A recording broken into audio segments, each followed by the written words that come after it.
Finally, I'd like to give something to Coach Bendorf. Dan Adams and Blake Schubert, please come up. They have a special presentation, but I would like to take a minute as Dan starts working his way up here. This is a great event, and it took a man who decided to make this event happen in Dan Adams. So, Dan, as you come up, if everyone could please recognize the efforts in putting together a wonderful evening. But Dan Adams and Blake Schubert. I'll tell you what, I'm going to keep it really short because I think there's a tremendous amount of power in this room. There's leaders from all different walks of life that have taken the things that they've learned from Coach Bendorf and they've applied it to their lives. I mean, you've heard their stories today. And we have an opportunity to connect, to help each other out, to empower each other, to follow our passions, to do what we love. And I brought an individual with me today. He doesn't have any affiliation with Robinson football or Mount Vernon or Chantilly. He was a member of the Special Forces, and he was in a really bad car accident. He got back to the States, and he was in a horrendous car accident. He was told that he could never walk again. And he decided to kind of come up with this crazy idea to hike the Appalachian Trail. And the reason that I bring this up is Coach Bendorf has always wanted to kind of hike the Appalachian Trail. He's been into nature, and I thought he'd be a good person to put you in contact with. So Casey Phelps, he's here in attendance. He hiked the entire Appalachian Trail a few years ago after being told that he could never do that. And it's through stories like that, we all have that potential in us. And you hear all these stories from Bud Foster to Alex Markogiannakis to Chris Krebs. It's always the same universal truths behind all of them. And I put this event together through the principles that I learned from Coach Bendorf. I was able to envision a dream and work towards it, get through the adversity, and bring it to life. And we can do it in whatever we choose to do. And I just want to take this time to say thanks to everyone that could attend. I want to thank all of the sponsors. Alex Markogiannakis with Crane Building, he donated $500 to this event. And this event wasn't helped by anyone it wasn't helped by the Athletic Booster Club from a monetary standpoint. It was basically just run by young alums, your players that put their hard work and effort into bringing this to reality. That's basically how it got done. And, I financed a lot of it on my own. And so I hope, we're looking to break even on this. And, if you could buy a T-shirt, if you could, just connect with each other and help each other out, I think it'll go a long way. And my goal is to next year bring everybody back and start a football camp. In 2012, all the people in this room from Sean Scott, Bruce Patrick, all these individuals, bring them back for, a football camp to influence people, to influence the generations. And we can take these things that we've learned from Coach Bendorf and we can apply it to our lives. And I really think that that's the key to life, and it's taken me a long time to realize that. So we just wanted to bring you up, Coach Bendorf. This is your night. It's not anyone else's. We wanted to present you with a book of testimonials. It's 17 pages long from people all in attendance tonight. We wanted to give you a T-shirt and then a copy of the DVD presentation. Thanks a lot.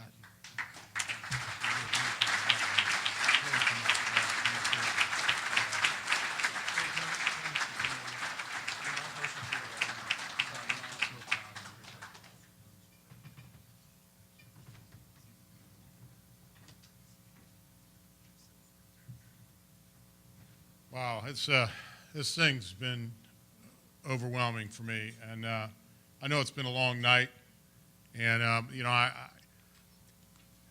try to be brief, although I think I'd be remiss if I didn't thank a lot of the folks up here. I'm all the nice things being said. I'm sitting down there with my sister Andrea and my sister Lisa, my mom. They're going, "Who are they talking about?" Anybody we know, I had an unkind epitaph or two cast my way by several people in here. In fact, I think there's another party going on down the street celebrating my retirement as well. In fact, I think I know who the organizer is. Gets slow here. We can go down and check that one out. I was somebody, I think Sean and Coach Patrick alluded to well, I should probably just blanket apologize to all the former and current players here, because I'm sure at least one point in your career you figure I was trying to kill you. I was not intentionally.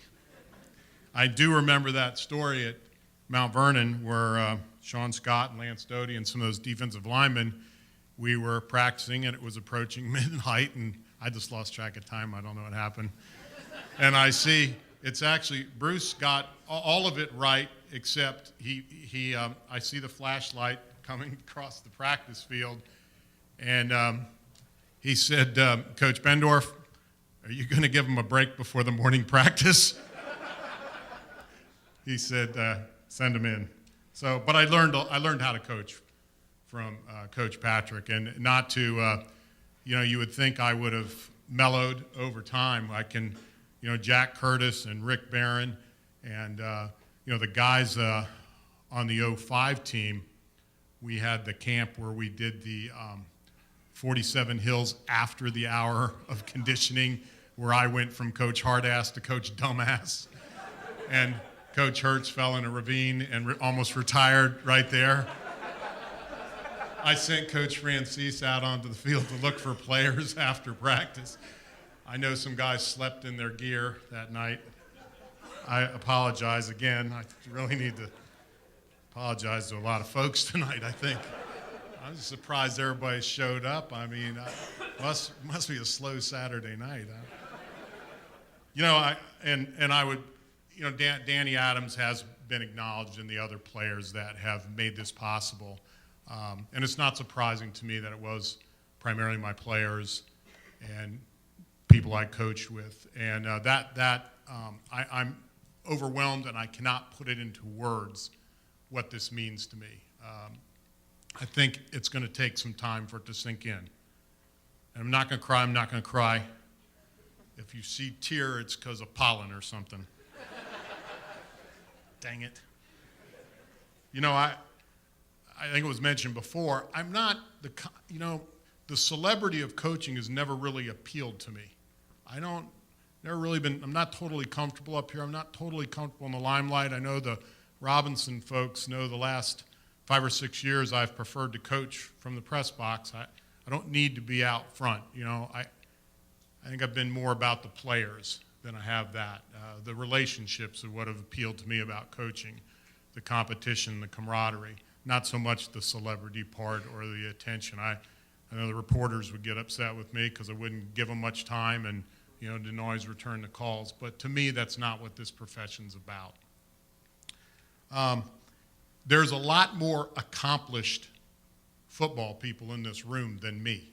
There's a lot of accomplished people here, but in this room right here, it's amazing to me. I mean, you've got Chip Vaughn, Robinson class of 2004. Where are you, Chip? I mean, he's wearing a Super Bowl ring now, currently with the Indianapolis Colts. And Ed Cunningham, he doesn't talk much about himself. He's the first center taken in the draft, NFL veteran player. Just the people. And, where's Coach Poindexter from UVA? Or is he still here?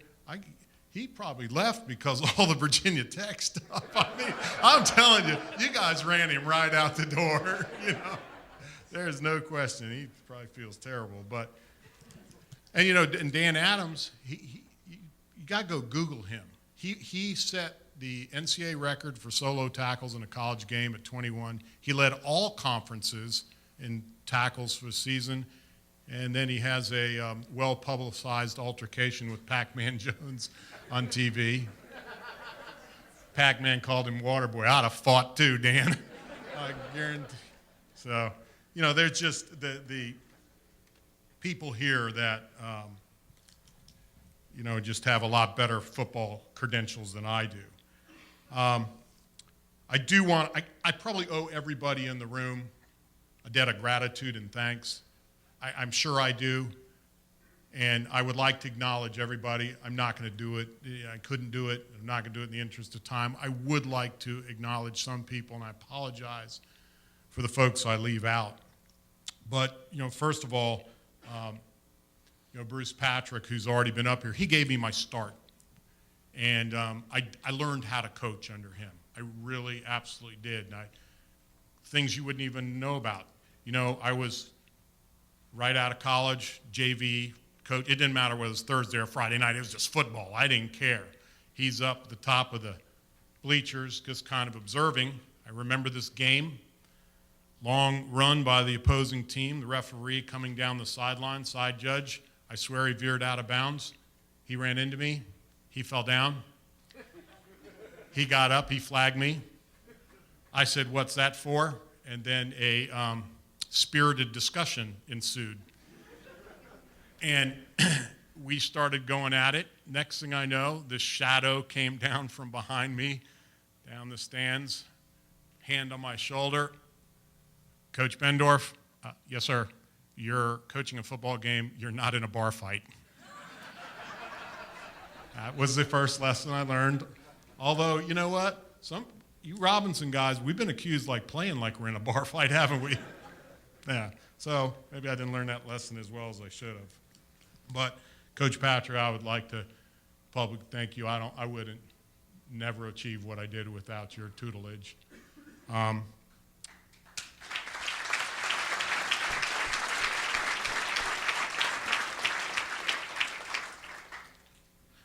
You know, I don't think Nick Hilgert is here, but you know, he was my high school position coach, and I owe him some thanks too. And I'll talk a little bit more in just a couple of minutes as I wrap this thing up about him. But when the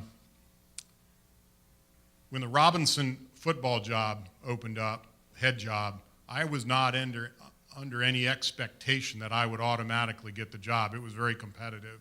There were a lot of very qualified applicants. And the principal at the time, Ann Monday, who's sitting back there, Ann, raise your hand, is sitting over there, right there, Ann Monday, called me in her office after the second interview and offered me the position. And I accepted the position, obviously.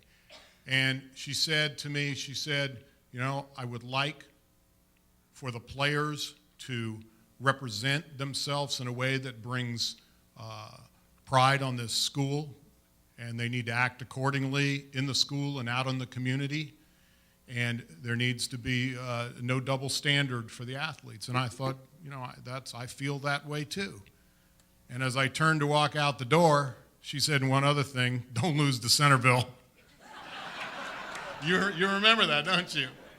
And so I knew right where I stood. And we did try not to lose to Centerville. Dan Meyer, who is the current principal at Robinson, who's right there. And Dan, I have to tell you that you've helped to make the last few years of my career as enjoyable as the first. And I don't think that happens very often. And you know, the other thing is, one of the regrets I have, I've coached 3 of his sons, and Joe, who is a rising senior at Robinson, one of the regrets I have is that I'm not going to be able to coach him his senior year, but I'm sure I'll have a great senior year. But thanks for everything, Danny. My assistant coaches, a lot of whom are over here, and there's even, you know, Mike Hertz, who's down in North Carolina but came up for this. Guys, it's been said, and Rick Barron did a great job with it.